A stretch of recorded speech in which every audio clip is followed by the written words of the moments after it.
Wait. Harry doesn't want the shot. Harry's in a lot of pain. I want the pain.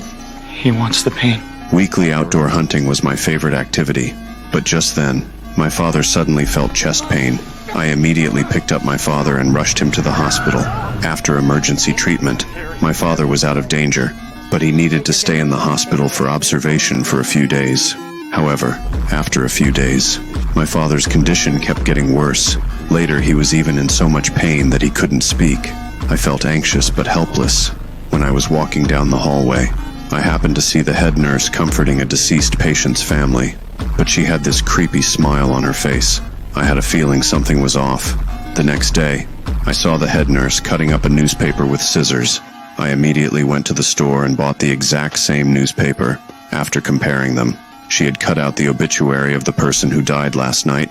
I finally understood why my father's condition kept getting worse. That nurse must have made my father her target. That afternoon, while Nurse Mary was giving other patients their medication, I snuck into her office. Sure enough, I found a photo album in her drawer. It was full of obituaries from past patients. Mary had been collecting them like trophies. She could look through them during her free time. Then I quietly put it back where I found it. I collected my father's medications. I took them to my medical school's lab for testing. I found potassium nitrate in the medication. Potassium nitrate is easily absorbed by the body when diluted. Small amounts won't cause much harm. But if someone gets multiple injections of potassium nitrate, it becomes deadly. Even experienced medical examiners would have trouble determining the cause of death.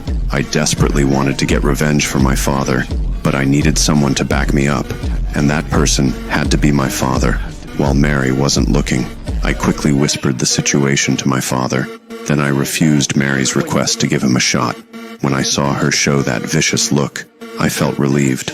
My father, being a cop, definitely saw through her bad intentions too. Late that night, I got to Mary's house early. I covered her walls with plastic sheeting. My movements weren't very smooth. This was my first time doing something like this. Then I hid in the shadows of her living room, waiting for her to open the door. After I read out Mary's crimes, I became her judge.